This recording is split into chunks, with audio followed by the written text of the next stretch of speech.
All right, so welcome everybody to Saratoga Whiskey Club tasting number 193. One more tasting for the year coming up. That's our annual club dinner. For those of you who can make it, please come. It's always a blast. We're actually going to do, and I haven't announced this yet, but pretty much the dinner is going to consist of everything I brought back from Kentucky. So there's going to be a lot of really great bourbon and rye. So if you're around in town, you don't want to miss it because there's some good bottles. But yeah, so that's coming up December 3rd, but that's going to be our last tasting of the year. We have the Advent calendar coming up. So that really takes up so much of our time, and the shop gets really busy as well in December. So we're really going to just wrap up with tonight and the club dinner on December 3rd and then call it a year. We do have our bottle kill at the end of December. If anybody's in town for that, please come. There will be lots of bottles. And info about next year's club will be coming out early in December. So, all right. So we're back to our special tastings of Scotland A to Z. We love it. This has become probably one of our most popular tastings in the past couple of years. Obviously, we do some other great tastings too, but this one, for whatever reason, people have really kind of found their groove and really want to learn, which is what this is all about, and taste some fun stuff. So this kind of tasting does push the envelope a little bit. Obviously, it's not a cheap tasting, but that's because we're stuck in the seas right now, and there are a lot of closed distilleries in the seas, which make it a little difficult. It also makes it fun, but it does cost a little bit more to get these bottles. So that's why the cost is what it is. But we'll see how that varies as we go forward. What's kind of cool about this tasting tonight, totally random, but it happens to contain 3 of the major components of Johnnie Walker. Thought that was really cool. I mean, Caol makes up a ton of Johnnie Walker. It's like 55%, I believe. Cardhu makes up a pretty big chunk of Johnnie Walker, and Clynelish. I mean, we've got 3 Diageo brands on tonight's placemat, and that just happened to work out that way. You know, we could have actually been a whiskey off, and that wouldn't have been the case. It would have been just two tonight, but still pretty cool.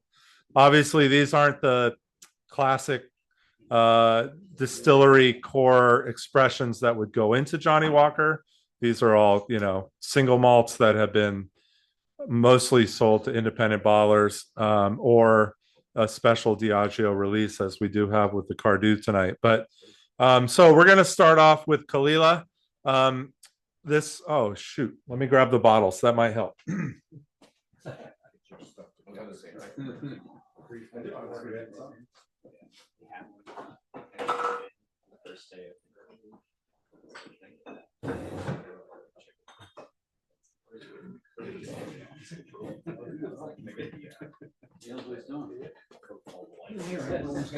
I got it right here. It would help to have the bottles, or we really wouldn't know what we're drinking.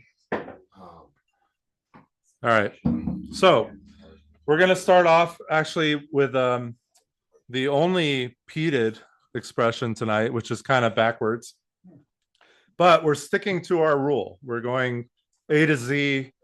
We're not going to, hey. We're not going to jump around and play on palate. We're just going to blast through these, have a cucumber after Caol and you'll be fine. All right. Said no one ever. Have some dark chocolate, smell some coffee grains, do something. All right. So we're actually starting off tonight with a James Eadie Caol.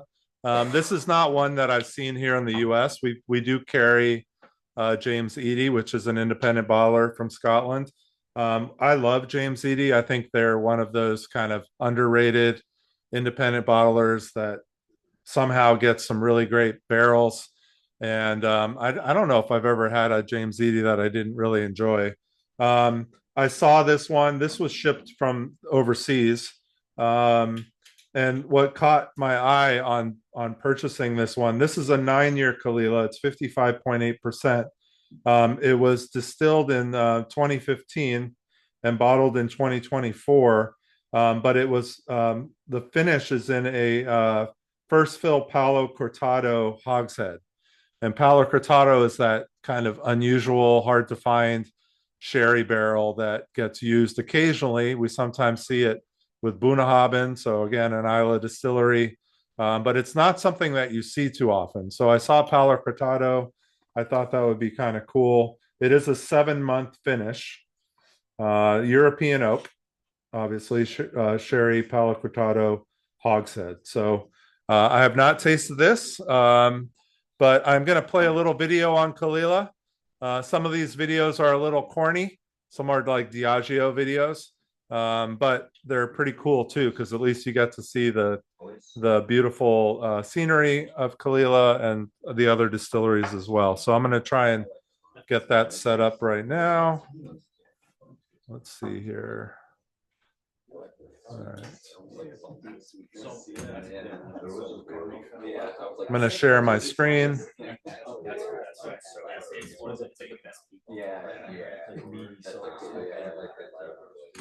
going to expand this.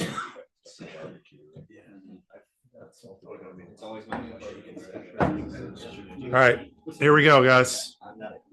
The beauty of Caol Ila is a rare treasure because it doesn't lie in what you look at, how you look at it. Those are the Paps of Jura on the other side there. The challenges of these rugged lands to reveal the bounty and possibilities of the sound of Islay offers, savoring passion, toil, and craft in itself, beauty and making, catching a shared purpose. Many hands have built a lasting legacy. No, not all that is gold glitters. These treasures are ours forever. And for the lucky few, like us, who dare to look deeper, discover a new perspective. Come walk with us. Okay, let me just stop the share there. So that was just a quick video on kind of a little bit of Caol Ila. You know, there were other longer videos that went into a lot of depth, and I was like, you know what, we don't need a, oops, hold on.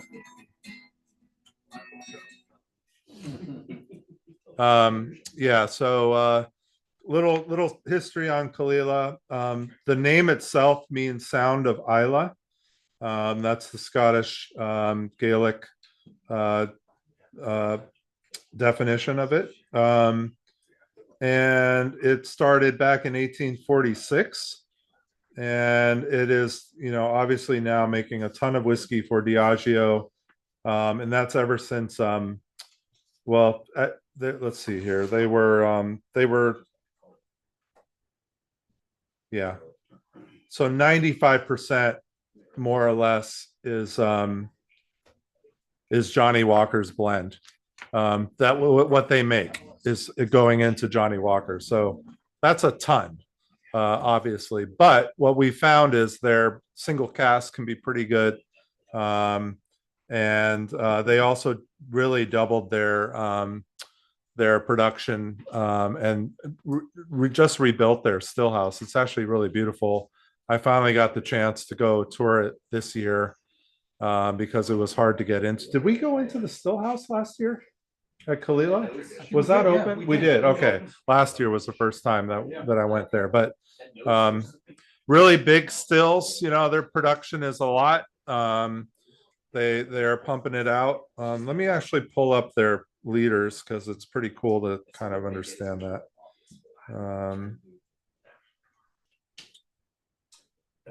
13-year-old at the distillery is incredible. Yeah, so they're making 6,500,000 liters, which is a lot. That is a lot. So, you know, the distilleries that we kind of know, the smaller ones, they're maybe making 1 million. Some of them maybe up to 2 million, but 6.5 million is a lot of liquid. So who else does that compare to? About well, so in comparison, I don't know, like in that range, but Glenlivet and Glenfiddich, they're in the 22 million range. So that kind of, those are the largest. It might be Macallan. Macallan might be in that range. Let me see here. So 35 million, 36. Oh no, Macallan is 15 million. Okay, okay. That's good. So Macallan is much bigger. But again, there aren't a lot that when you get above 2 million, the numbers get smaller of distilleries, but the production is humongous. So How much of that 5 million is going into Johnny Walker? How much is just over? well, it said 95% is going into blends. Okay, they sell. It didn't say, it did say Johnny Walker, but they do other blends as well. So I wouldn't say all of that is Johnny Walker. So it's mostly blended. Yeah, 95%. So a very small percentage of single malt that's being bottled as Kalila single malt. What do you guys think of this? Like, Excellent. I'm not a big fan of peanut, but this is nice. Yeah. That I can't get bacon out of my. Yeah. I like it. It was spicy, smoky, salty, and sweet. I love how Sherry and Pete work together. Yeah, You know, both are balanced really well. yeah, this is really delicious. I just had my first sip. Yeah. Actually, it's reminding me of cash shrimp. We lost Dennis. What, did the Pete scare him away? The cash shrimp that I bought. He must have went running. Very spicy. Yep. He went for the Glen Farkless. He had to wash his mouth out with Glenn Farkless. Dennis, did you just have to wash your mouth out with Glen Farkless? Yeah.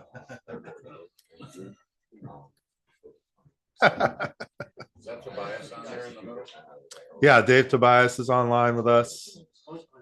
Yeah, we got a good group online tonight. What do you guys think online about this? Anybody like it? I love it, but Yeah, Melissa likes it. I'm That's very good. biased. Yeah, I'm a big Caol fan. yeah. What would Rob think of this? I wonder. He would like this more than he normally does, because this isn't as ashy as Dominicale is. It's very sweet. No, it's not. Yeah. It's sweet, light. It's you know, on the nose, I thought it would be more medicinal, but it wasn't. It was more of a meaty smoke. In fact, I'm thinking. I see hearts. There are hearts like floating candy around. bacon, No, that's what exactly. You know, candy bacon. I have another bottle of Kalila. I love it. Yeah, it's pretty good. And the spice, it had a nice spice. So just remember that whenever you see a peated expression with Palo Cortado, that's a good sign, or at least it's something to kind of remember. Yep. You know, we had the fake fish, what, a month ago now? And that Bunahaben Canasta single cask was really good. Charles, Yeah. we were at the last. What's that? I was at a church conference. We were at the last night. We had a Palo Cortado. Okay. First Yeah. time I missed it since I was. Yeah. Yeah. Nice.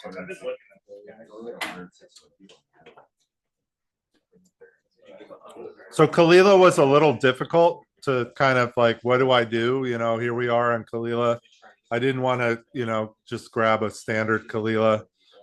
We didn't really have anything in the shop that I wanted to use either. So I wouldn't normally send a bottle like this over because this wasn't an expensive bottle. This was under $100 and with the tariffs and everything. So we are paying more now for whiskey coming in online when you buy from shops overseas. So they're automatically adding a 10% fee to pay for that extra tariff. So Are you gonna get a refund when the Supreme Court comes back with their decision? there's not going to be a refund. No, we're not getting a refund. Hey, if it is, I'm spending it all on whiskey. Looking forward to all that distillery capacity, though, we're going to build. Manufacturing. There you go. All right. We good with Kalila? Everybody good with Kalila? Excellent, good start. So just a quick last Kalila thing. Shalom and I and John Sconzo were at the festival in 2019, and we had the master distiller Pierre. I can't remember his last name, but he led an incredible master class at Kalila, and we tasted some pretty great stuff. But their whole thing was doing the tequila song. So you know the dun dun dun dun dun dun dun dun dun dun dun dun. Kalila. Amelia. There you go.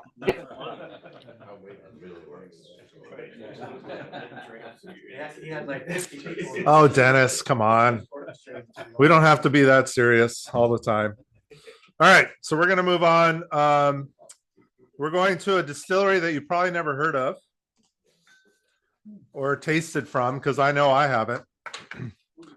We're going to a distillery called Caperdonich. And actually, I have a video that's really good. This guy, we've actually watched some of his videos before, but he's the guy that did the same year I did the Drama Day, raising money for, I think it was a children's hospital in Scotland. But he tasted a Caperdonich and he actually talks about the distillery. So it's a really great video. So let me get that pulled up here. What was the ABV of the Clynelish? 55.8 on the Kalila. And before we play the video, I'll let you know what we're drinking actually, so that you don't have to kind of wonder what it is while you're sipping on it. All right, so we're drinking a Signatory, one of their perfume bottles. Like we like to call these bottles perfume bottles because they look like giant perfume bottles.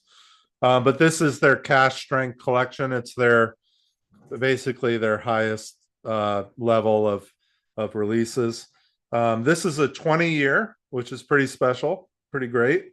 This was distilled in 2000 and bottled in 21, matured in a hogshead. So it's going to be an ex-bourbon hogshead.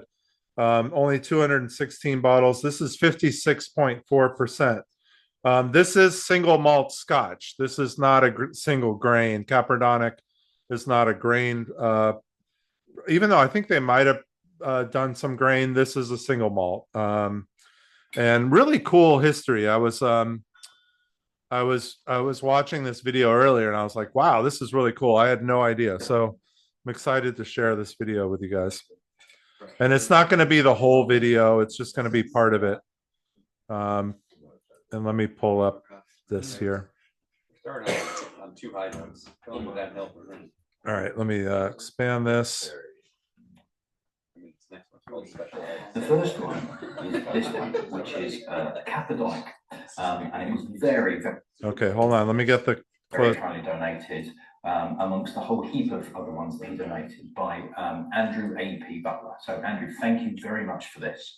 And he's donated another one of the three, which is the third of the three, which is even more special and rare than this one. So Caperdonich is here, or was here. It was founded in 1898 by J&J Grant, who were the founders of Glen Grant Distillery. And it was actually called Glen Grant No. 2. Like, they really thought hard, went, what are we going to call it? Oh, No. 2. And the aim basically was to mimic Glen Grant, to just have a second distillery that was making pretty much exactly the same whiskey.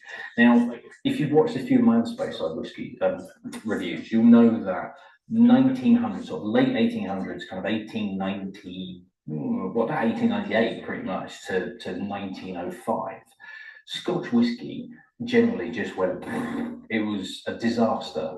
There was recession, there was a market crash, there was something called the Patterson crisis, which if you've not seen any other videos, was essentially a couple of guys that were the brothers that had rags to riches to rags story. So they had a successful whiskey business, everything was on credit, they were living the life of Riley, credit came back, and they couldn't afford anything, and it went down to fraud and all sorts. It was an absolute nightmare, and it killed a lot of the industry.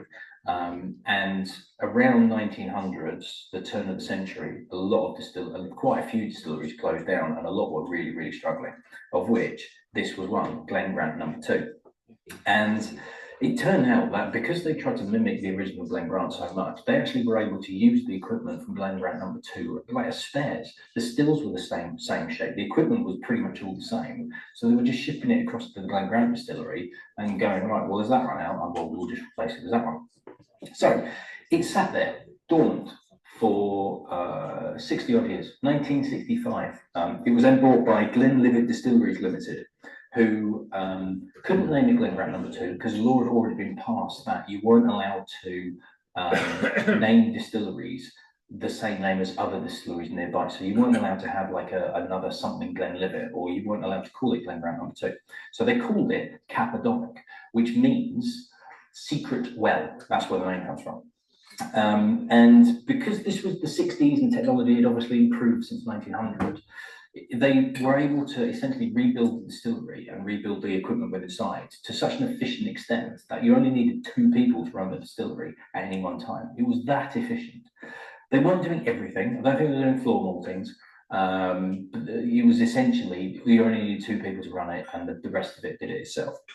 So in 1977, Seagram's bought the distillery and did a bit of work on it, did a bit of expansion. Now, Seagram's was then bought by Pernod Ricard as part of the kind of breakup of Seagram's. Some of it went to Diageo and some of it went to Pernod Ricard. And Pernod Ricard essentially picked up a lot of Seagram's whiskey business. And they took Altavane, which we did recently, Bravel, which I did yesterday, day before yesterday, and Ben Reed. And they had Caperdonich as well. So they acquired those distilleries in 2001. 2002, Caperdonich shuts and has never opened, and is highly unlikely to ever reopen. The building is there, but I don't think the equipment is. I think everything's been dismantled. Now, Altavane still going because we did that the other day. Bravel is still going just about to some extent because it's being used in blends. Ben Riach was bought. Caperdonich is the only one that's not been reopened in some form or another, which suggests that it probably never will. So it's I'm extremely lucky to have this one.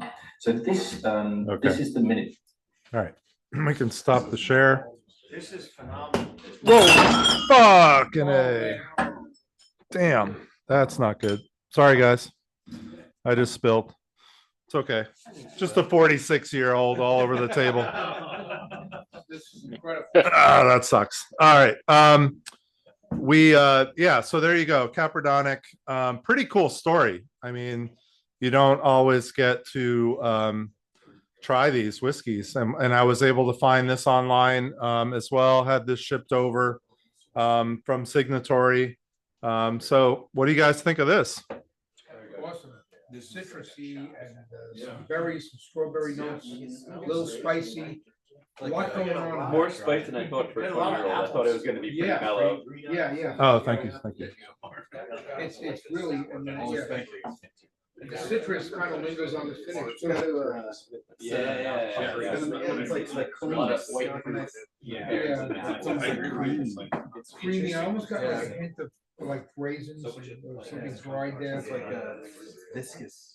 Very mouthfeel. Yeah, big on mouthfeel. Yeah. You guys online like it? Yeah, pretty good, right? I could nose it all night. Wow. I apparently didn't clear my palate quite well enough. When I took the first sip, it was like, oh God, there's smoke in this. No smoke. Cucumber. You like American whiskey? Anybody like Glen Grant? Love it. Yeah. Love that. Does this remind you at all of some It Glen does. Grant? Yeah, the Cadbo. It's a lot richer though. I mean, a lot of Yeah, the it is. times French are really light. This is more luscious, I would say. Yeah. Ooh. I'll see you later, Dan. Yeah, it wasn't a broken glass, Dale, fortunately, but it was the Carsebridge. So yeah, if I was going to knock over a dram, that's not the one to knock over, but it's How okay. much was this bottle, Charles? You know, I knew Shalom was going to ask this question. Charles, if you need some donated tastes. Oh no, I have. This is really good. Yeah, really good. I do have the prices. Whiskey Points It's doesn't tough work when that the bar gets set very high early in the night. If this is a cheap bottle, I don't care. Yeah, It's not a cheap bottle. There's a way. big, This there's a big can't be a finish. cheap Yeah. bottle. This is Yeah. phenomenal. Here, let me just. I know I have Yeah, this is the one. 285. Second. Kissing more. 199. 199. 15. That's That's not the rate. $1, Bob. This was $320. There we go. Makes sense. That was not one. $320. This bottle. Ordered at 95.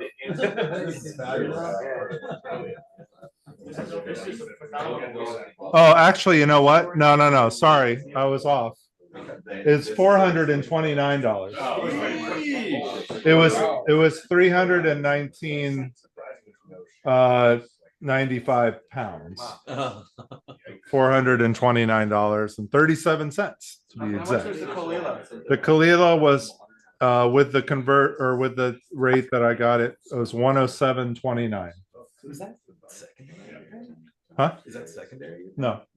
I mean, Caperdonich, obviously the price has gone up on those because it is a closed distillery and you're not going to find much from them. But so that's why this tasting is what it is too. We have a $670 bottle and a $430 bottle. So a couple of really expensive bottles. Okay. I think there's another component of Johnny Walker coming up.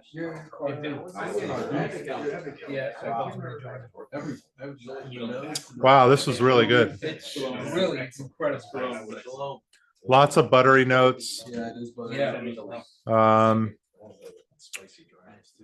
Wow. Anybody online have any tasting? No, it doesn't look like it.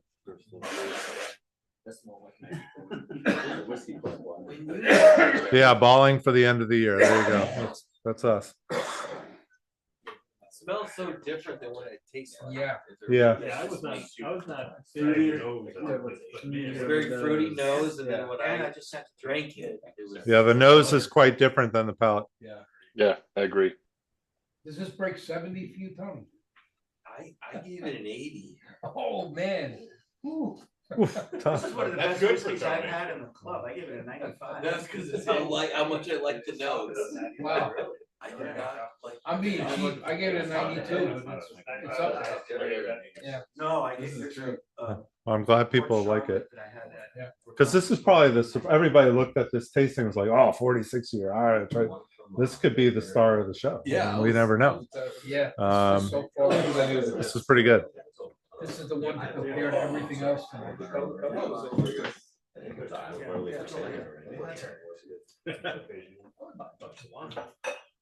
All right, ready to move on? All right, back to a live distillery. Back to knocking over more glasses with another video. All right, let's see what we got here. All right, let me close these. That's closed.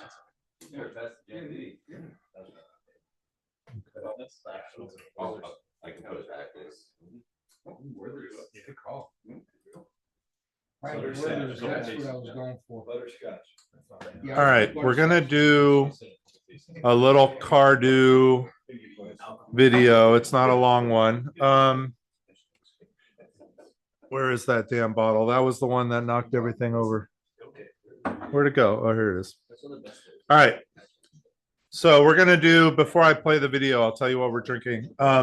So every year Diageo releases special releases from each of their classic malts distilleries. This is their 2020 release, so their COVID release basically. This is an 11-year Cardhu. It's kind of hard to see that on this. This is shoot. Where is it? On the left. Oh yeah. Oh wow, it's really hard to see. Yeah, 56% ABV.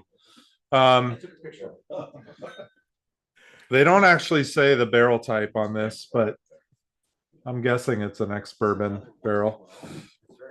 11 years. So you don't really see a lot of Cardhu anymore. There's really very little in the US. We went looking for it not too long ago just to have regular Cardhu, like their 12-year. And you can't even get it right now. So That used to be very Um, popular in the 70s. it's one of those things that maybe certain states have it, but other states don't. You know, Larry, it's possible New Hampshire has Cardhu, but right now in New York we don't. So, but this is their cash strength Cardhu.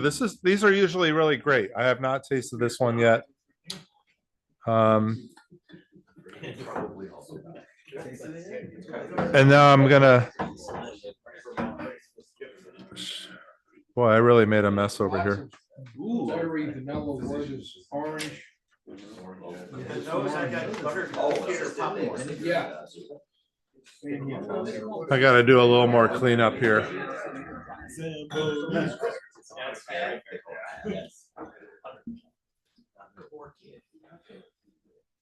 This should be pretty good, though. I hope. It's delicious. I think my first 3 times. Oh, Melissa just saw it at Total Wine. I could see Total Wine having it somehow. Yep. Yeah, clean up on aisle 1 for sure. Expensive cleanup. All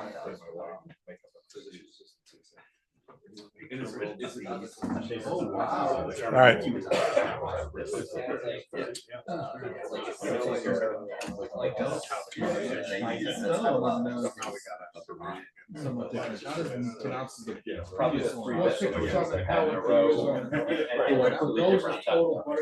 Okay, a couple of things to think about. Hold on, guys. A couple of things to think about with Cardhu is, again, Johnny Walker, obviously. But some of you might have heard of the, what was it called, Shalom? The Lady of Johnny Walker. What was the bottle that came out? Jane Walker. Jane Walker. Jane Walker. Some of you might have heard of Jane Walker.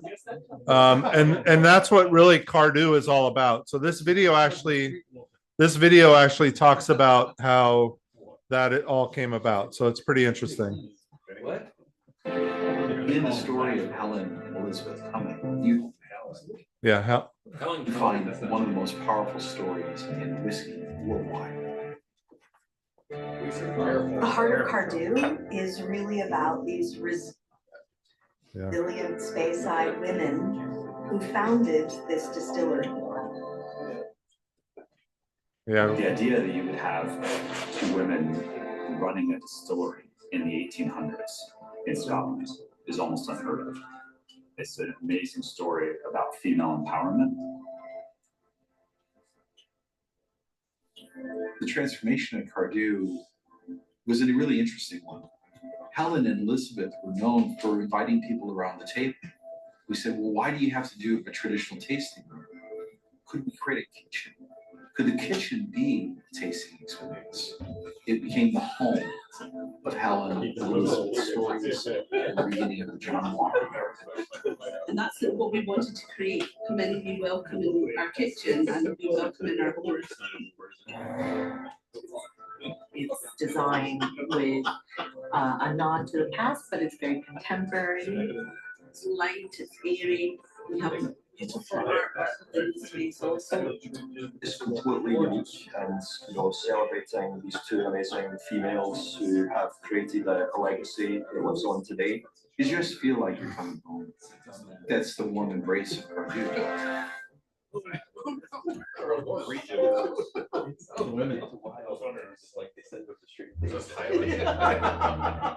So they're in the Speyside region. They're kind of on the edge a little bit. Really beautiful facility. Diageo went in and redid like all of the classic malts, all of them but Lagavulin. Lagavulin kind of has the same old school look to it, but Oban, Talisker, Cardhu, Dalwhinnie, all of these places went through this massive kind of beautification, if you want to call it, but they lost a lot of charm in this at the same time with all of this Johnny Walker stuff, but still pretty nice, I have to say. They all have hand fills too. Cardhu has a beautiful hand fill that we did with the club a year ago or so. I can't remember, but pretty great. distillery that doesn't get a lot of love, unfortunately, here in the US. But yeah, I'm not going to go into too much because it'll just take too long. There's too much history behind Cardhu, but kind of cool to know that it was that women run place. You know, the husband originally passed and they took it to new levels and really became stalwarts in the space side. So let me see if there's anything else that's interesting. So this Cardhu was $114. So not too bad. Not too bad for a cash strength 11-year-old special release.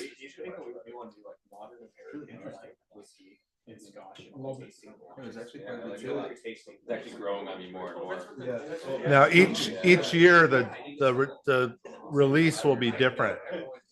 They're not all going to be 11 years. They will be different age statements.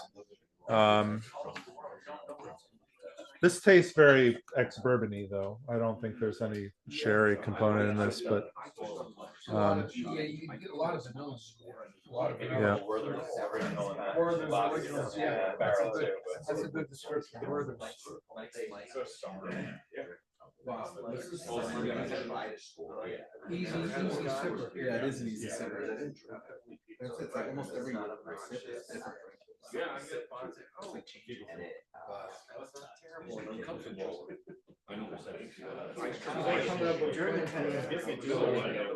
What are your wife? My brother expects me to be a whiskey whisperer. You know, he came to Scotland. Yeah, I get a little bit of that, Dave. It's kind of a, yeah, a little, yeah, close is a good word for it.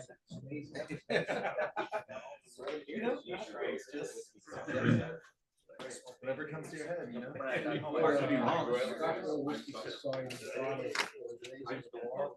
Yeah, this is really good. And it's more of a standard. I know it says special edition, but like, is this readily available or is this like? No, so when these come out, they do come to the US, but their prices are ridiculous. Yeah. If you see them. But when you go there, they do have them. You know, like if you go to the Johnny Walker Experience, they have like all of them. Would you say this is their like common profile, like this type of? Yeah. Pretty good. Pretty good. Really good. I want to make sure for my distillery notes to, if this was like outside.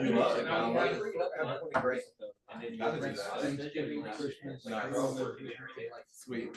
Raising the bar. Perfect title. This is just like his first foray. Okay, really important before we move on to this next whiskey that you give your palate some time to cleanse, to replenish. I'm gonna actually have some chocolate. Little chocolate, little. I'll tell you, English cucumbers. They work miracles. Took about 45 minutes of my time. They said, listen, we're comping cigars. We had to pay for it. That was 56 pounds. But I said, pick anything you want. So I picked Okay. Floor and floor. We knocked off half a bottle. And they collected. And they took our photos, put us on the website. Because the brother's like, but I did that at a few places. We went to a few bars. And I was talking to these people. All right.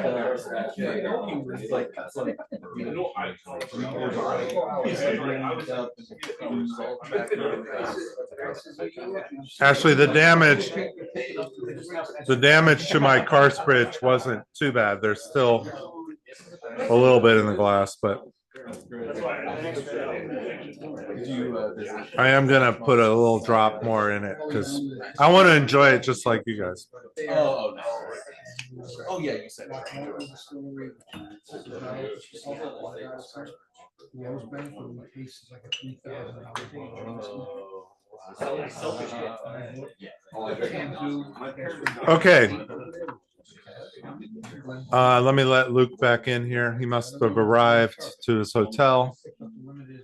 I don't know where he is. Where the heck are you? In your hotel room? Are you asking me? Yeah. He's in New Orleans. Yeah, I'm in New Orleans in my hotel room here. Just got in. You have a hurricane in your hand? What are you doing? Soon to be. No, I'm trying to get into this whiskey here. All right. All right. We're gonna move on. All right, guys, listen up. This one, this is kind of I don't know if it's gonna be the highlight or not, but it's probably gonna be the oldest whiskey some of you have tasted. All right, so here's a little info on Carsebridge. There's no video. There's a little video I'm going to show, which is a silent video, which is kind of interesting. That's how old it is. Yeah, kind of. It's actually really funny. It's really funny. But let me read what I found on Carsebridge. There's not a lot. All right, hold up, guys. There's not a lot on Carsebridge out there. This is kind of one of those really, really obscure whiskeys, distilleries even. So they are a lowland distillery. Okay, here we go. According to Alfred Bernard, the Victorian historian of British distilling and brewing, the distillery was founded as a malt distillery by John Bald in 1799. In the 1840s, it was converted into a grain distillery, and by the time of Bernard's visit in the mid-1880s, the distillery covered 10 acres, employed 150 people, and had an annual output of 1.4 to 1.7 million gallons of pure grain whiskey. The distillery owner, John Bald and Company, was one of 5 companies that combined to form the Distillers Company Limited in 1877, which was a really big kind of conglomerate of the time. In 1902, a fire devastated the distillery. After World War I, it was refitted and started producing yeast. This yeast production lasted until 1938. In 1956, the distillery was modernized. It expanded in 1966, and in the 1970s, a new stillhouse, cooperage, and animal feedstuffs plant added. By 1980, the Carsebridge distillery was the largest grain distillery in Scotland. By 1980, largest grain distillery. That's huge because the blends, just think of the blends and how they need grain. They must have been gigantic. However, it closed in 1983 and was demolished in 1992. One of the distillery's coffee stills is now in use at the Cameron Bridge distillery, which we did taste, I believe, in the last tasting. Or maybe it was the one before. It was one of the recent tastings. All right, so this bottle, what we're drinking tonight, this is a Carsebridge 46-year-old single grain Scotch whiskey. Let me see if there's okay, check this out. Distilled 1976. Euro's born. Let's go. In the year of the fire dragon. That's why they have the fire dragon. That makes sense. Lucas is a fire dragon, that's for sure. I would be fire. One of only 156 bottles.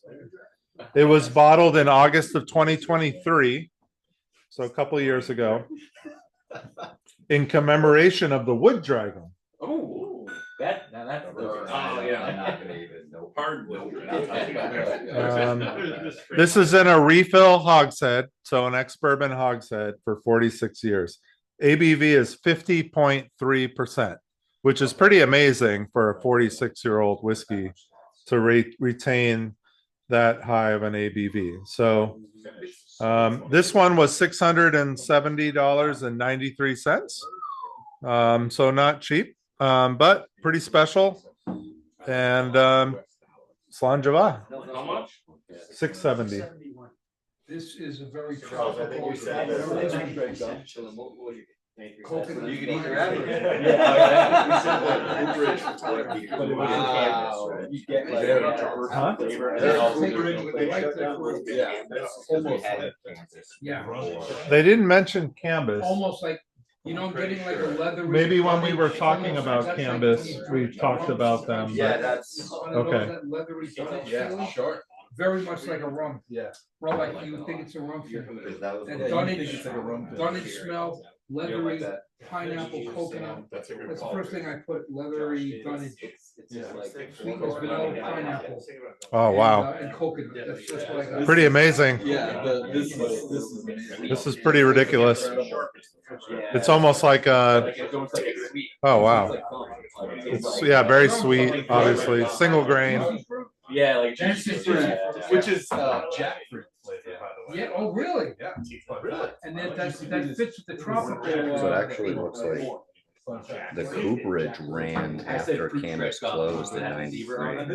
Cardhu cooperage was. Okay. So the cooperage. Yeah, so they made it. Now it's, but they said it was demolished. 1992. Canvas? No, or Carsebridge. Yeah, because they moved it to canvas. Oh, they and moved then it it to remained canvas. open even after Okay. canvas closed. Okay. Because they only closed 10 years apart. Yeah.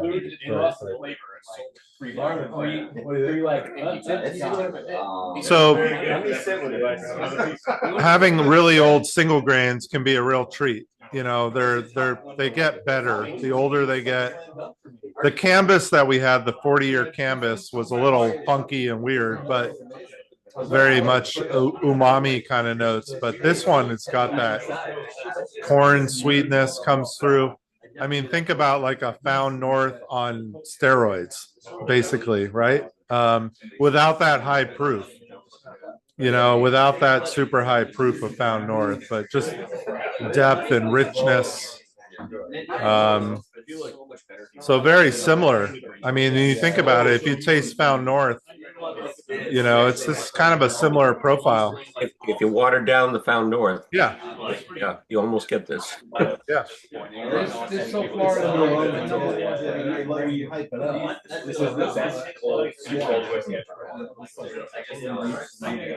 Wow, this is. All right, I'm gonna play this really goofy video.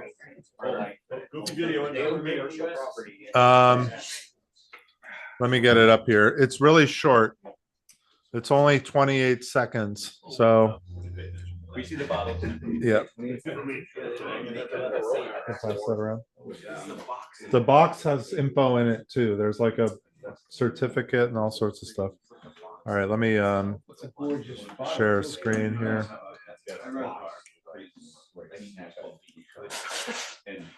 I'm still getting that coconut. It's lasting. I'm getting a little some orange too now. And all this video shows is probably their cooperage, but it's kind of cool. It's one of those old school videos. Yes. And watch at the end. They all like the way they hang out and play around with each other. Yeah, they're definitely drunk. Look at that. They just look at this.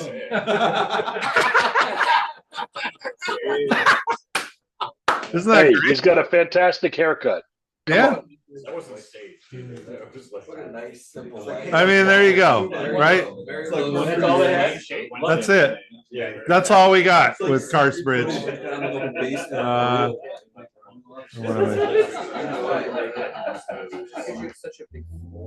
There's not a lot online on Carsebridge. It's definitely one of those unique closed distilleries that we're very lucky to actually try this, because I don't think there's many other expressions that would be affordable enough to taste. So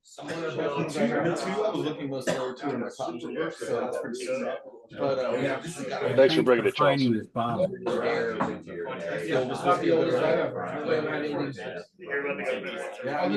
We had that really old like way back in the day after COVID was like, oh my. Yeah. I love this flavor profile. Other than the fact Really great. that Saudi Blue blends like a 50-year-old, that's about the only. Oh, does it? Oh, is that? Why it's little. Why you No finish. Okay. Hogshead the whole way.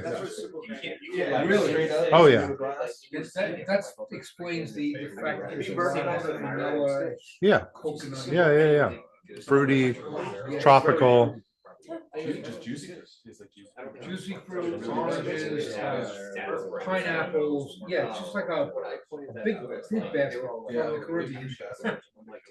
They say super, you don't know what. I can't afford that. All right.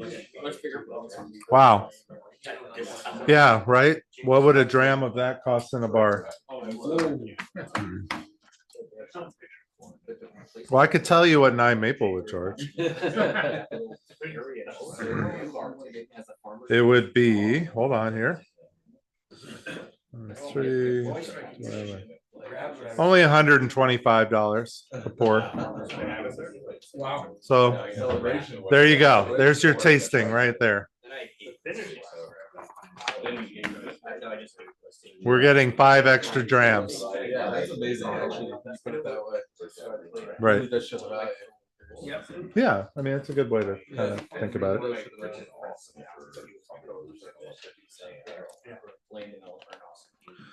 All right, I don't even know where we're going next because my placemat got all ruined. Oh, Clydeside. Oh, this is going to be a real Debbie Downer.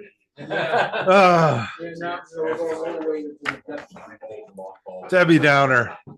No, I really like this dram. This is a really tasty whiskey.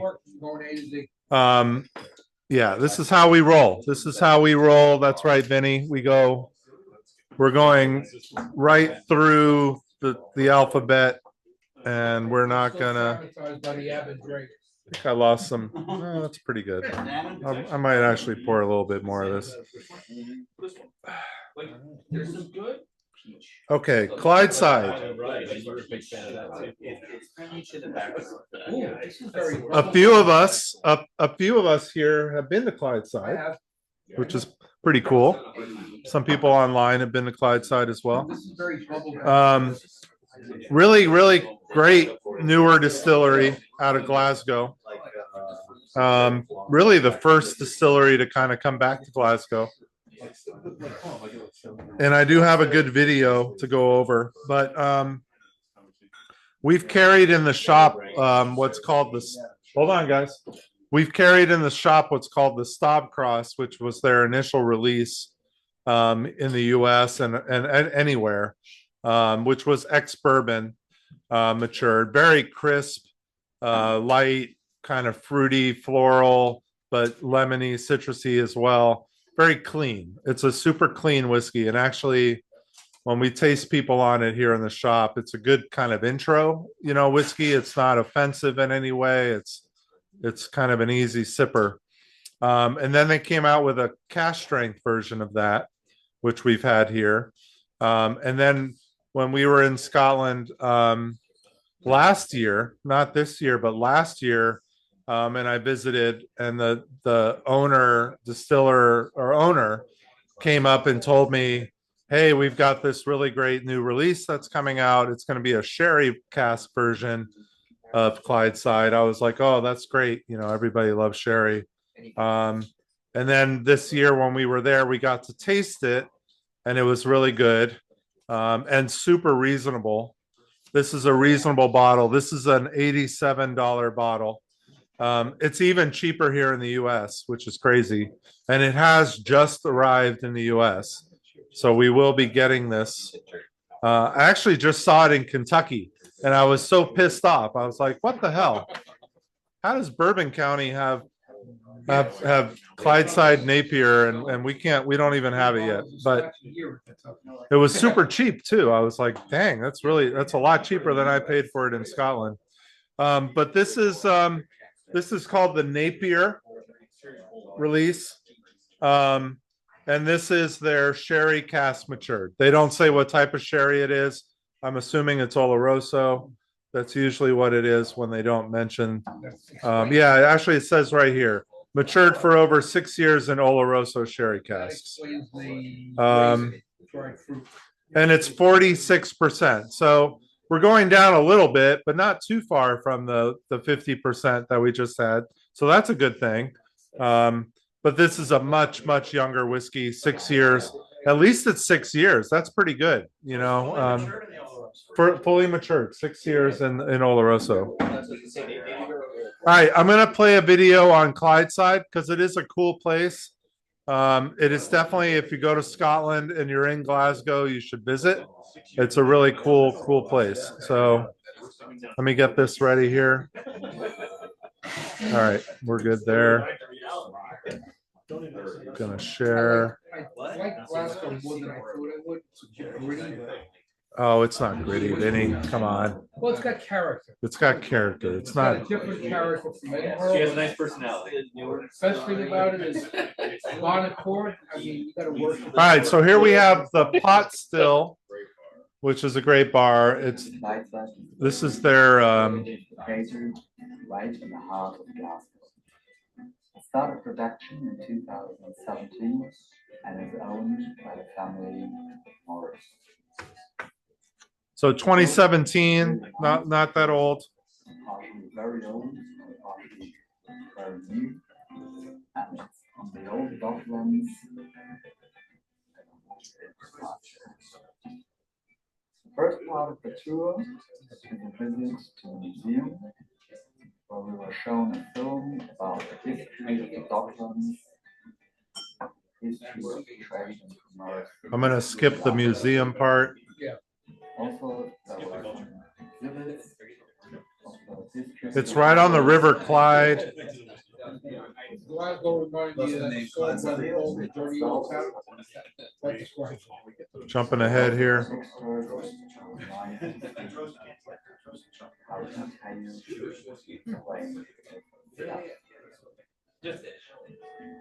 All right, here we go. All right, here's the distillery. After that, we went to the production area. Like For a young listener, I tell you, that's good. the multi barley step of production. Also, they were shown the different. This is their oldest expression they have, right? And the different steps of production. Pretty good for a 6-year. 6-year-old. And very cheap, like really reasonable. Lots of chocolate notes. I'm getting a ton of chocolate notes. Yeah, that's what I put down on chocolate. Also, the still house surrounded by glass. We went there, but I don't know. What? Yeah. We went there, but I Still Yeah, we toured it. Yeah, we Ubered there and we toured it. Or some of us walked, I think. And then I walked. Yeah, I was walked. nice, yeah. We walked on the river. I Ubered. Walking's not good for me these days. Real pretty distillery overlooking the River Clyde. Beautiful. Must have been flying if you walked on the river. And the last bottle.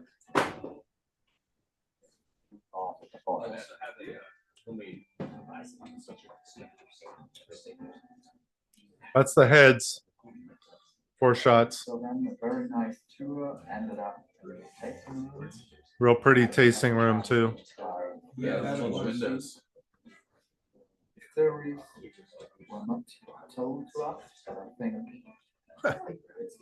might have been whiskey from Oloroso and more. Okay.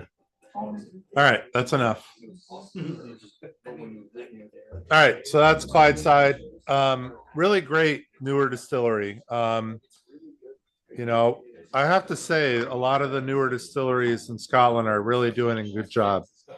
You know, Lochlee, Ardnamurchan, Raasay.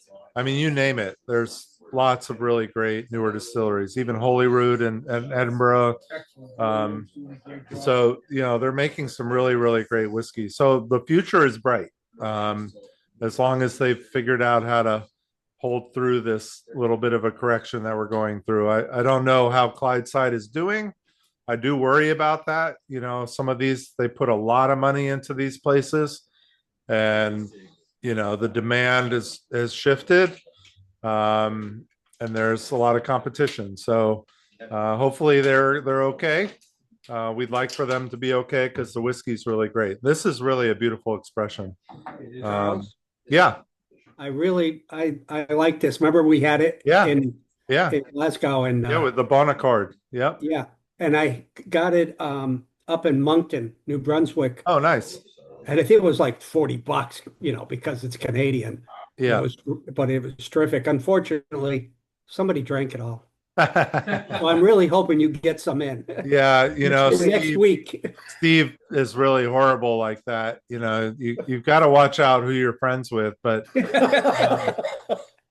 we'll have some. I don't know if it'll be here next week, but we'll try. I'll see what I can work on do. that.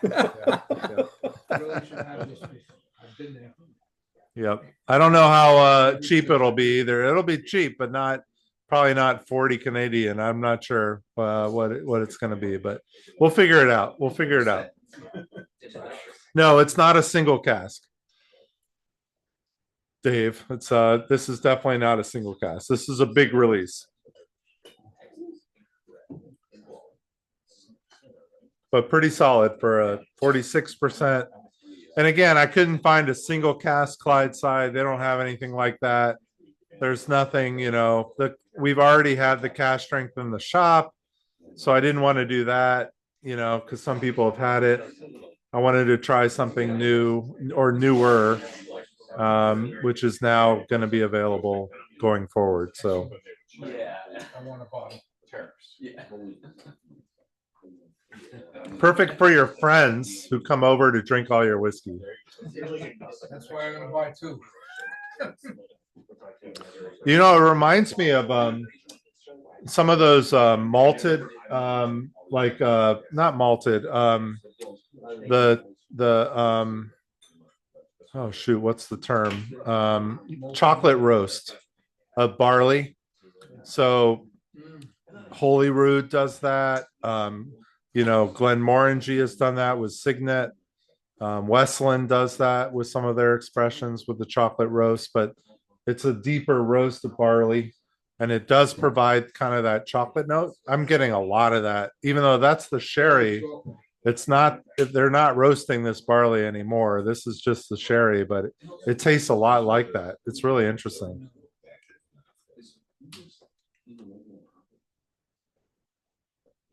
Okay. All right. This was the dram that took the worst hit. And unfortunately, I can take a little bit. I have to make more kits out of this, so I can't go crazy. A little more.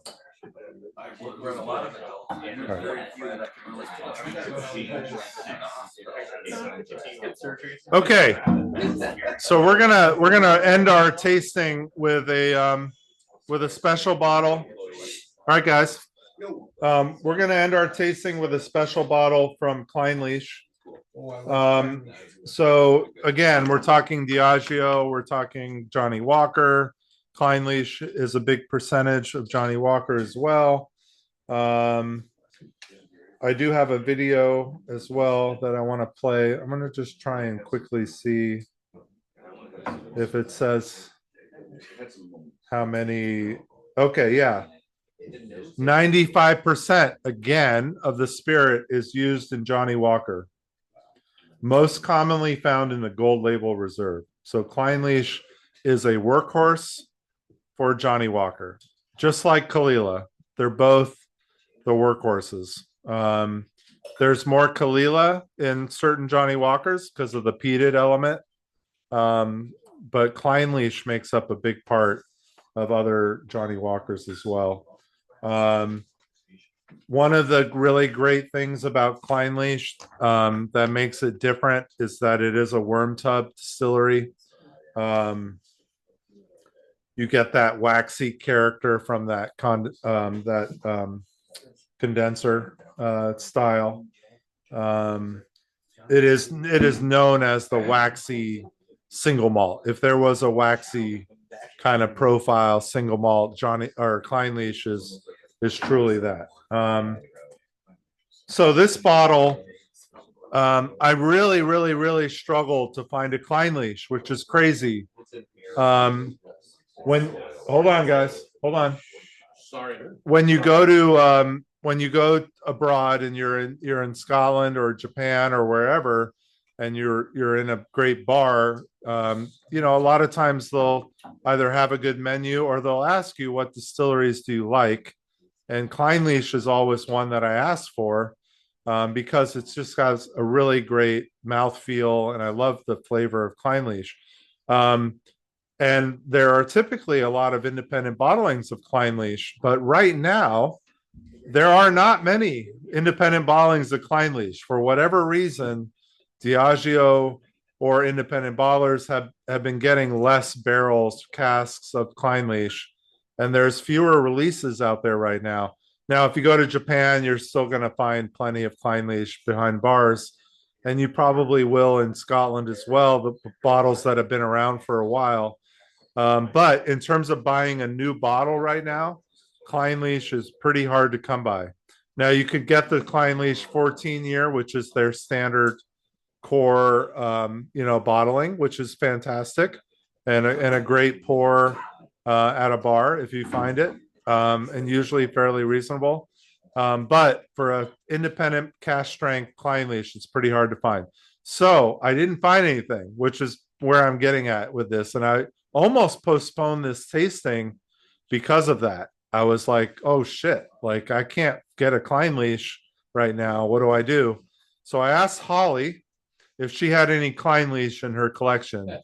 And you know, just like me, she's collected things over the years, and has them in crates or boxes, and so she went, and actually her stuff's in my office, being stored, and she pulled this bottle. Now she was able to get like 2 or 3 of these bottles back when it was released, which was a while ago. This was when she was working down in New York City, for Bacardi, and she was visiting bars and selling all of the Bacardi single malts.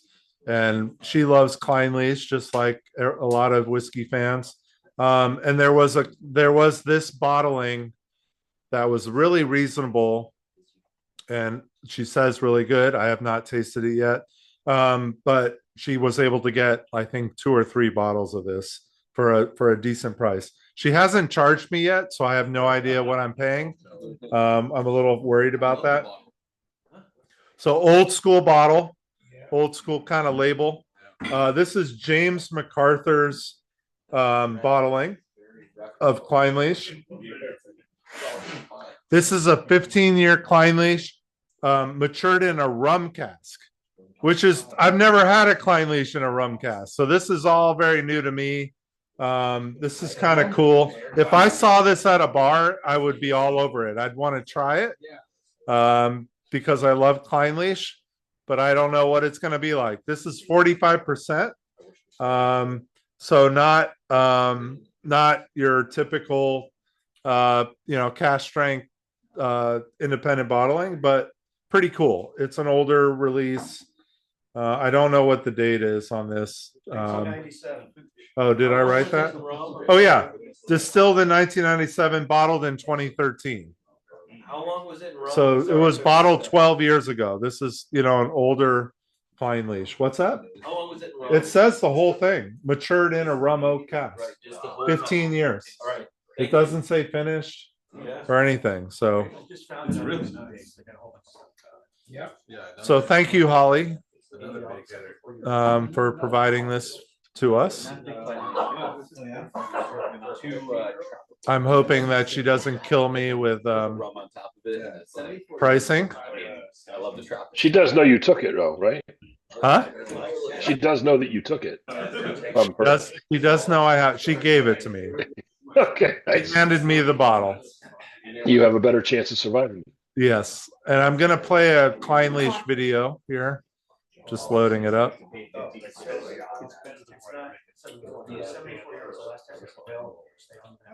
All right, here we go. I have probably about this much Signatory in 1998. All right, here's Clynelish.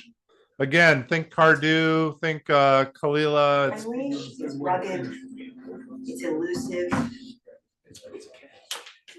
Hold on. I'm just letting it buffer here. Mysterious.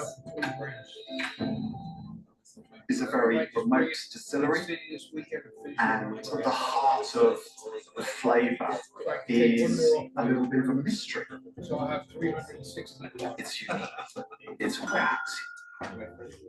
It's tropical. It doesn't match the world that it's in at all. It's harsh northern place. So Giving different elements of 319. the story and pulling them all together. The puzzle was what really kind of opened us up to this idea of this mystery box. You're invited in behind the secret bookcase.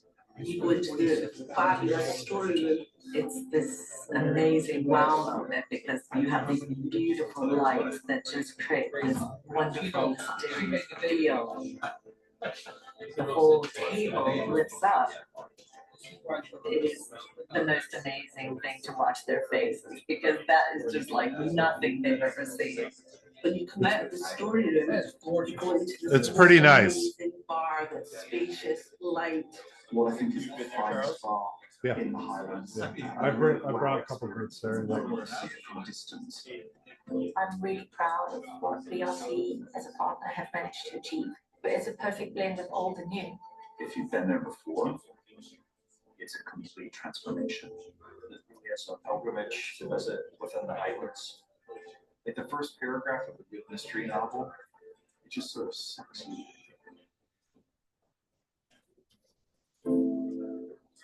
That has to be one of those that are modern.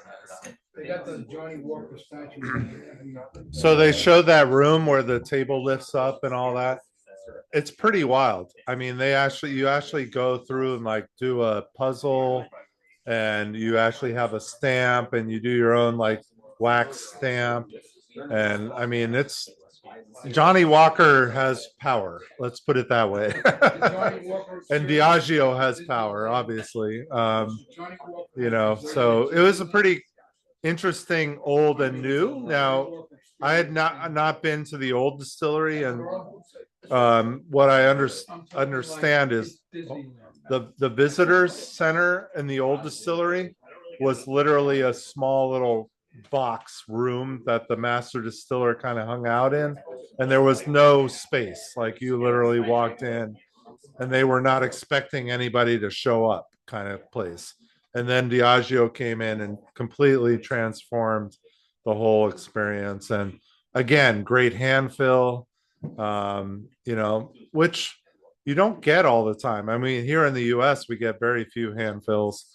And in Scotland, it's becoming kind of a thing at certain places, but definitely get the Clynelish hand fill. It's really, really great if you get up there. It's pretty far north. It's where Brora is. Brora is a closed distillery that has since reopened, similar to Rosebank. One of those classic, very expensive, older distillery release whiskeys that now is making whiskey again, like Port Ellen and Rosebank.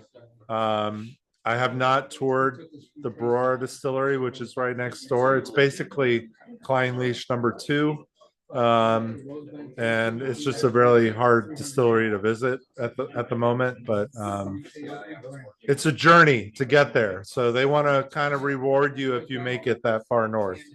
And pretty great place. Charles, you know where there's a nice little roadside restaurant up there. Yes. Yeah, there's the good little seafood shack. Yeah. Crab sandwiches, I remember. Yeah, good stuff up there. That's a beautiful part of the country. It's just a long ways from Edinburgh and a long way from Glasgow as well, so you have to be ready for the journey, but it's worth it. What do you guys think of this? I like it a lot. It's kind of fun. Yeah, I like it a lot. I'm a big Clynelish fan, so It's an old school Clynelish with a rum. Anybody getting rum? Oh, yeah. Yeah. It's tropical. It's like tropical on top of But tropical. Clynelish is already tropical, Yeah. so A little bit too much of the tropics. It was very good. I agree on the good mouthfeel. I think that you have let's talk about an easy sipper. It's a different type of chocolate. Yeah. Because I don't believe that most of this, it was like more like. I think we did pretty well tonight. Amazing. I don't think I scored anything. The alphabet. The alphabet and the bottle choices were good for us. I think we worked it out this time. There weren't any losers tonight. I think we did pretty good. Somebody spelled theirs. Yeah, other than me spilling some glasses. I think we can. Yeah, I would have felt worse if it was my arm. It was actually the monitor when I was turning it. All right, these guys are really loud.